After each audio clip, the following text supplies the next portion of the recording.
రాష్ట్రంలోనే తొలిసారిగా సింగరేణిలో ఏర్పాటు చేసిన బ్యాటరీ ఎనర్జీ స్టోరేజ్ సిస్టమ్ సత్ఫలితాలను ఇస్తోంది. సోలార్ ఎనర్జీ నిల్వ ఆదాయ వనరుగా ఉపయోగపడుతోంది.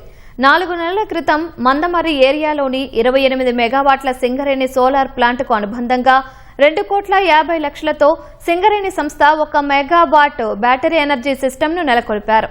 ముందు ఒప్పందం ప్రకారం మిగులు విద్యుత్తును ఉచితంగా గ్రిడ్కు సరఫరా చేయాల్సి ఉంటుంది. కానీ రాష్ట్ర ప్రభుత్వ ఆదేశం మేరకు BESSను ప్రయోగాత్మకంగా ఏర్పాటు చేసింది.